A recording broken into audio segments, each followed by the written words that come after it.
Okay, so this is story time of how I got kidnapped when I was in Bali. We were at Potato Head Beach Club and we had quite a few drinks there, quite a few Long Islands, and we ended up going to 4 other different bars. We ended up at Old Man's Club and I was so drunk. I'll put in a picture of me. And was dancing with my friend, and then I think I must have gone to the bar or something by myself, and I had a little saddlebag about this big. It's open flat with a zip, and obviously they'd just gone in. It was so crowded. They'd obviously just gone in and taken my phone, and I had no idea till about an hour later.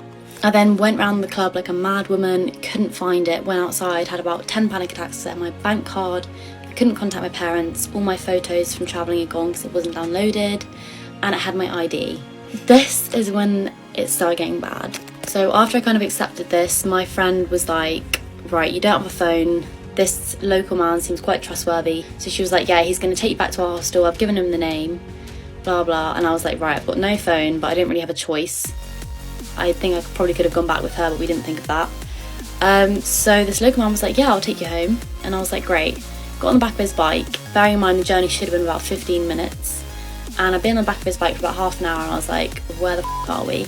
He was like, oh, we're going back to mine. And I was like, why? And he was like, well, I want to have a smoke. And I was like, okay, fairs, but then you got to take me home after.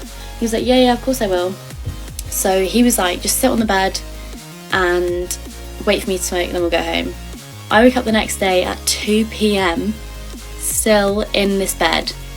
And he was just, I woke up, he was in the doorway, he was like, oh, you're finally awake, didn't think you wake up. What the f? So yeah, this guy said he'd been surfing and everything whilst I was asleep. But anyway, I woke up and I was like, right, get me the f back to my hostel. I was supposed to be back there at like 3 p.m. My friend is probably wondering where the f I am. So he was like, okay, I'll take you back. Ended up going the wrong way so many times, and it was taking so long. He's been a bit weird on the bike, so I was like, right, get me back to this hostel. And I ended up still paying him 200k in Indonesian rupiah, so it's like 10 quid, but I just thought, he's taking me home. He might have looked after me for the night, I don't really know. But yeah, so, and then woke up the next day with a ant bite like this. That was my eye after my nap when I got back, so yeah.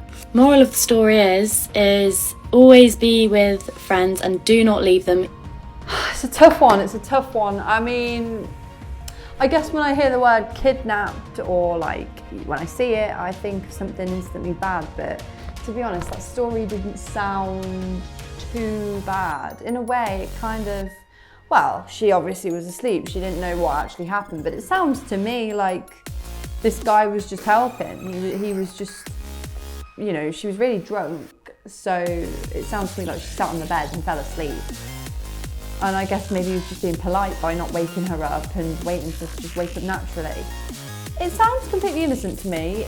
A scary situation though, I should imagine. It's not something that I would want to be in. I don't think I would want to put myself in a situation like that, and I definitely wouldn't feel comfortable, and I can get why she probably woke up at like, what time did she say, 2 p.m, and was like, oh, you know, I want to go home. I understand that. I'd be the same, but yeah, I think it's important to take away from that. Just stay with your friends, be aware of your surroundings, and I wouldn't advise going home with anybody, even if they seem really, really nice.